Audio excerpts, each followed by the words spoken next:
later is sort of connected to it. So the moment a person starts something in the right time, anything that is added later, it will be acceptable. There is few other ways how to define it, but bottom line, according to all opinions, at the point a person made ERUV TAVSHILIN, he is good to go. If he forgot to have ERUV TAVSHILIN, the only way he will be permitted to eat if he gifts his raw food to other, and the other person cooks and he decides that he wants to give him. But in other words, he is forbidden to benefit from any type of food. Now, sometimes a person prepares food only for himself for Yom Tov, and then he have leftovers. If he had leftovers, it's okay for him to have these leftovers because he was operating on a good faith. But if he was tricking, he was making so-called a trick, that he invites guests, but those type of guests that he's sure that they will reject their appearance to him, it's called a ma'arim. He is a trickster. A person who is a trickster, I will punish him and then restrict him to eat from a food without ERUV TAVSHILIN. So it's interesting, a person who has done it deliberately, it's okay for him to benefit. A person who did it as a trick, it's not okay for a benefit. The reason is, when somebody does something deliberately, there is no suspicion that he will keep and repeating it to go it and again. A person does something as a trick, he will stick to that lifestyle for much longer. Which reminds me a famous story of the Berditchover, that once upon a time he met a Jew and he asks him, I see you smoke on Shabbos, did you forget that today is Shabbos? And he tells him, no, I know it's Shabbos. He says, you forgot that smoking is forbidden on Shabbos? He says, no, I know very well that smoking is. And then he turns and he lifts his hands to God Almighty and he says, look, what a sweet nation you have. A person knows Shabbos. He knows that Shabbos is forbidden and he smokes on Shabbos, but a lie he will never say from his mouth. Which the idea is, you see it a perfect reflection in halacha. When a person bemazed deliberately, he ate without ERUV TAVSHILIN, and deliberately he was ignoring the importance, it's okay for him to benefit from the food anyway. Yet if a person have done it on a tricky way, it is forbidden for him to benefit from the food. So you see over here a very interesting echo in halacha of this story of Rabbi Dovid Bisk from Berditchover. There is in the last chapter as well a very interesting job. Many people heard the term party pooper. Apparently, a party pooper is a person who poops every party, yeah? Well, there is such a job. Based on Yom Tov, they appoint an individual. Since on Yom Tov there is a mitzvah to go and have lots of drinks and be happy and to rejoice and have lots of food. So Beis Din is also very suspicious that the borders, the lines of modesty may be compromised. So they sending inspectors, you can call them party poopers, to go and check how seriously those boundaries are being observed. And if there is any problems, they have to go and fix it. Which reminds me a few stories about such people. There is a famous story about one of the greatest Hasidim of the Alter Rebbe. He is known as Rabbi Shmuel Munkes. And he was externally very funny and very comedian, but yet internally he was very serious. And there is a story that once upon a time, a lecturer came to his town to inspire the people of the town to strengthen themselves in the path of Judaism. But the way he was doing it, by threatening them and sharing with them with fire and brimstone the heat of hell that is being expected to them up there on their barbecue. So after the lecture, he turns to him and says, I was very impressed with your lecture and I would love to have you stay in my house. So he gives him a meal and he shows him the bed. And a few minutes later, the guy who sleeps in the bed hears that somebody sharpens a knife. And he sharpens it with very loudly. And he wakes up and he sees Reb Shmuel sits on a big knife.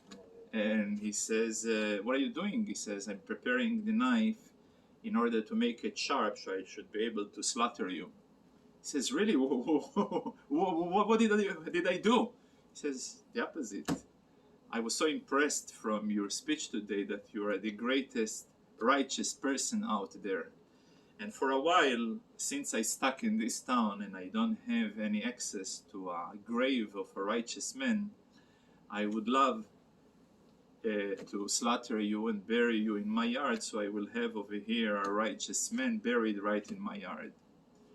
So he immediately starts to cry and to scream, well, listen, I'm not such a righteous man as you think. He says, really? What's so not righteous about you? He says, well, once upon a time I forgot to recite the Birkat Hamazon, the prayer after it. Still righteous.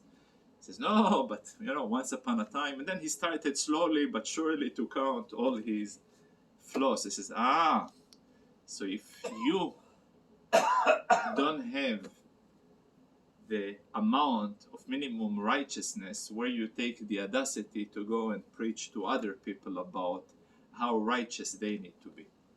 So it is always a challenge, on one hand, the person,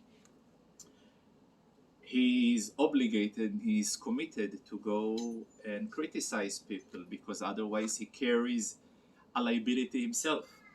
On the other hand, in order to be effective to other people, a person must to show that he himself talking the talk and walking the walk. So there is a story about once upon a time the brothers, the holy brothers, Rabbi Melech and Reb Zushe, they were friends of the Alter Rebbe, students of the Mezritcher Maggid, and when they used to notice that somebody needs to be fixed and corrected in that area or the other area, so the way that they were doing, they were speaking to themselves that, Reb Zushe, how can you... And Reb Zushe was speaking to himself, Zushe, you have done such and such things, and you're not embarrassed to show your face in front of God. And the person next to him, who happens to also suffering from that deficiency, when he heard those words, he was inspired himself to do teshuvah. So it was different ways how to project a message. So I guess in those days when those tznius inspectors were appointed by Beis Din to be those party poopers to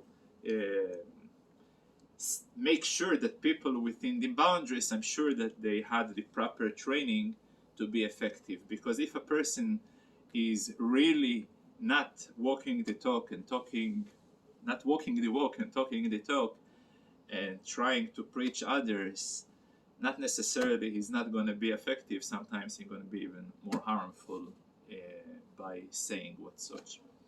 I would like to conclude. I haven't been told a story for a long time, so I would like to conclude with another story about the Baal Shem Tov, that he explains bichlal that the idea of regel in the high holidays, the mitzvah midoraisa, a person should be intoxicated, but not in extreme intoxication that will make him incapable to serve God, but in order to elevate his level of happiness. So the Holy Baal Shem Tov gave an example that once upon a time a king sent his son to a very, very far place in order to prepare him for future leadership. And the place where he got stuck was a place of very, very simpletons, people who were very not educated.